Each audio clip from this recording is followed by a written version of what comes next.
Tonight on Live at 5, our neighbors in Louisiana weathering the storm that is Hurricane Francine, making landfall as a Category 2 storm. A look at the incoming, and our Greg Bostwick has the latest on Francine's track.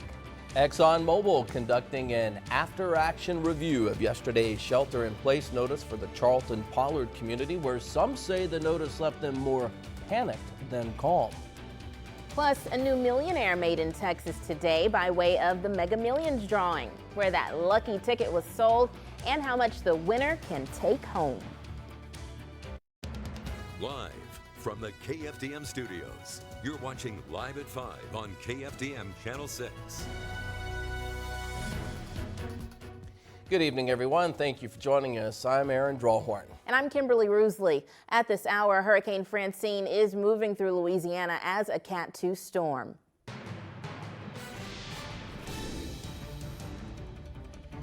This is live video from Terrebonne Parish in Louisiana. That's about 70 miles southwest of New Orleans. Exclusive live storm chaser video from our storm chaser partner, Brett Adair. You see flooding is a big concern now that Francine has made landfall. The other concern that we are monitoring is tornado threats to not only Louisiana, but also Mississippi. Let's go ahead and turn things over to Chief Meteorologist Greg Bostwick, who's been tracking Francine since it formed. So, Greg, at this hour, what can you tell us? Yeah, well, Brett's shot there was actually in the eye wall, which is where the strongest winds are occurring. So he's probably seen the full impact.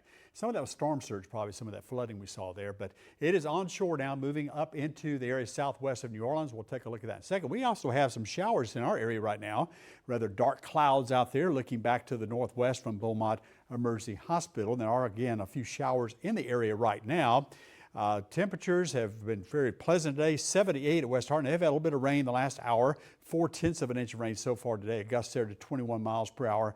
And Burkeville picked up quite a bit of rain as well, over an inch of rain. Most areas didn't see much rain, but there's quite a bit of shower activity earlier up in the lakes. You see the scattered showers from Tyler County all the way down to the beach. And of course, here is Francine moving on in. And you can see the real bad part of the storm is affecting that dark red area, Morgan City, Houma. That's what's called the eye wall. Of course, you see the eye itself moving onto the coast right now. And looks like the part of that eye wall will actually graze the western part of New Orleans, like around Metairie and that area, and back up toward Baton Rouge. So some of the metro areas affected by this storm as it moves up to the north. Here's a satellite view. And you see it kind of lost some of the structure in the last hour, though. You see a big blow up of thunderstorms right near the center, boosted it up to that Category 2 status. Otherwise, our forecast, look how quiet that is for the next 7 days for the lakes. No rain in the forecast, and temperatures warming back up into the lower 90s. We'll take a look at the rest of the tropics, see if there's anything else out there coming up in a few minutes. Greg, thank you.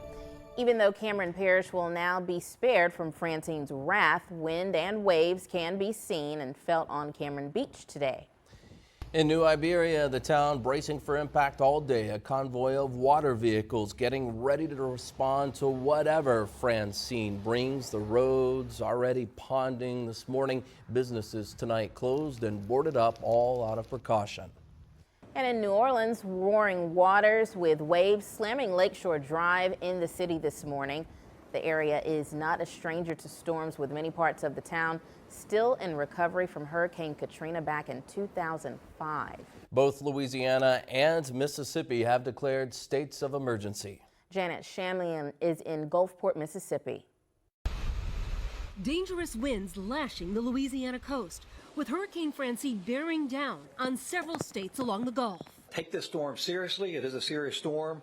Your final action should be complete, and now is the time to hunker down and ride the storm out.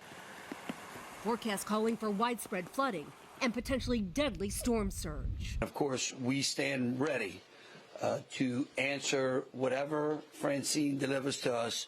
People in its path stocked up on water and fuel as gas stations boarded up for safety. Not too much worried about it, but you never know, things can change.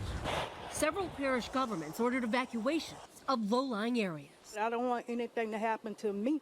I want to be safe. I want to be somewhere where somebody can help me.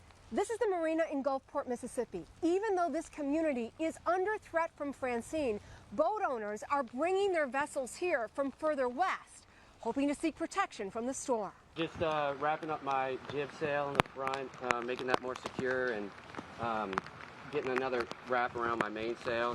Gulfport's mayor expects a storm surge of 4 to 6 feet, warning residents not to get complacent. Don't take a storm for granted, because we've seen them spin up from nothing to monsters in a very quick period of time. One silver lining here, after Francine's first wallop, it should lose steam quickly. The National Hurricane Center says it will weaken to a tropical storm by Thursday. Janet Shamlian, CBS News, Gulfport, Mississippi.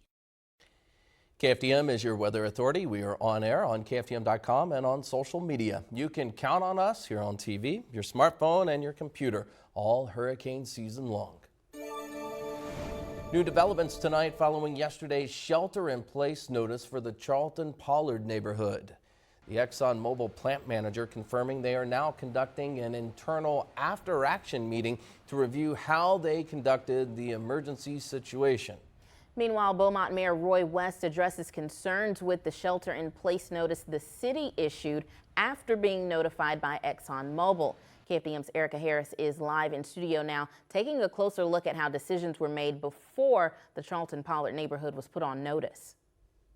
That's right, Kimberly and Aaron. Those notices went out late yesterday afternoon. ExxonMobil's notice stated in part, officials have issued a shelter-in-place for the community bordering the refinery. And the notice sent out by the city of Beaumont, it just went a little further in its instruction, including going inside the nearest building, close and lock all doors and windows, turn off ventilation, seal all gaps under doorways with tape or wet towels.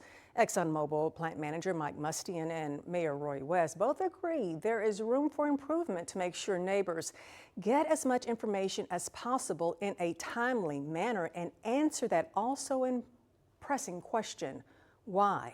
This after criticism from some community members who say those shelter-in-place notices caused more panic than calm. Every Wednesday at noon, ExxonMobil sounds the alarm as a practice run, but that alarm came a day early. I heard the alarm that I would normally hear on Wednesdays at 12 o'clock. Christopher Jones lives around the corner from ExxonMobil.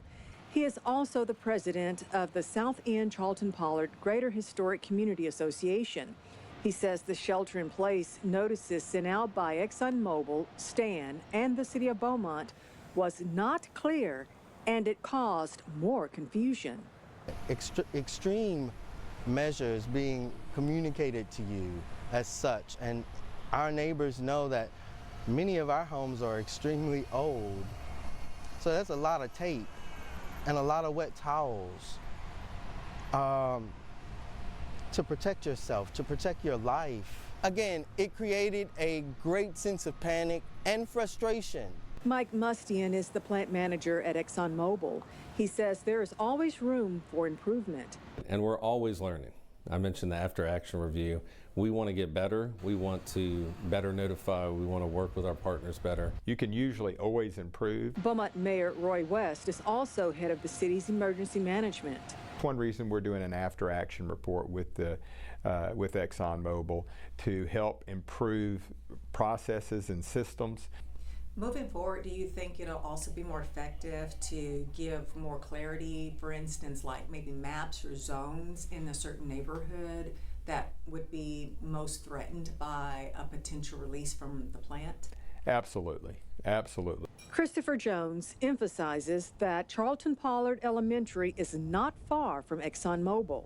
We have teachers that at that particular time between 3:30 and 4, we're getting out of school, Erica. And he says it's a good thing everything turned out okay this time. But next time, this longtime Charlton-Pollard resident wants more clarity. That type of information needs to be communicated, not only to ExxonMobil, but from ExxonMobil in response to the request and safety of your fence line neighbor. Well, shortly after 5 yesterday, the Director of Public and Government Affairs for ExxonMobil, Matt Gully, said the shelter in place was due to a small release of sulfur dioxide. An all clear was given and the shelter in place was lifted.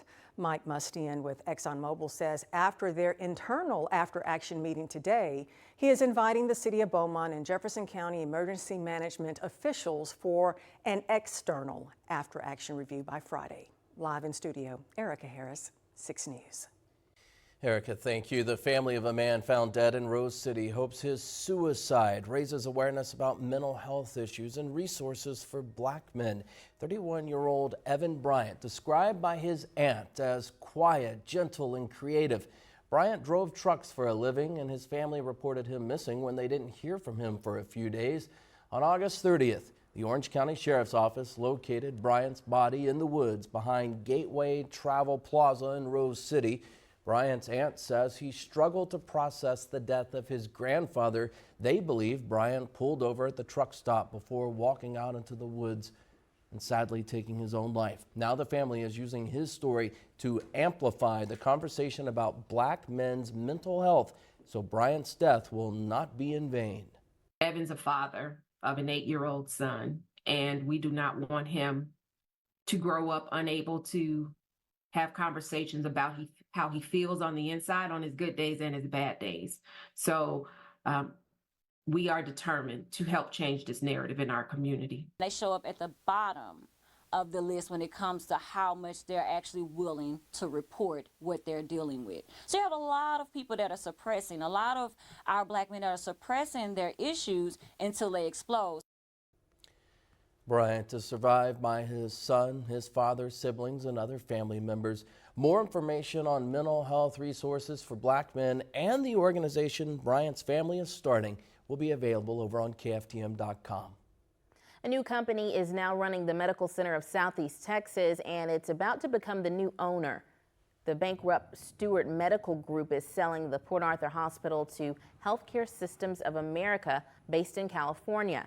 HSA says it's now operating the medical center effective today and will gain full ownership after a brief transition. The company is buying Stewart hospitals in Texas, Louisiana, and Florida. Stewart filed for bankruptcy in May, saying it wouldn't affect hospital operations.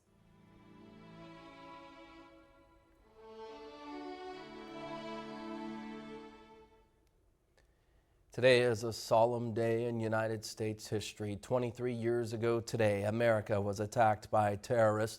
The Golden Triangle Retired and Senior Volunteer Program, or RSVP, commemorating the anniversary of the 9/11 attacks today by joining in patriotic acts of volunteer service. The theme today, Unite in Service, Never Forget. Veterans and first responders gathering to attend this free luncheon at Rockin' Cafe on West Cardinal. Organizers believe September 11th is a day of history, emotion, and reflection. Certainly, you'll never forget where you were. Absolutely, and we'll have more coverage at 6. A lot of flags of half-staff today. Right. Yes, for that. Yeah. Well, I tell you what, we're finally going to get rid of Francine. I know the folks in Louisiana will be very pleased to hear that. Hey, it's back to normal. What's normal? We'll find out. And later on Live at 5, the Mega Millions ticket sold here in Texas, creating a new millionaire. We'll tell you exactly where. Plus, the moderator's performance and the format last night up for debate, why some critics are sounding off after Donald Trump and Kamala Harris squared off.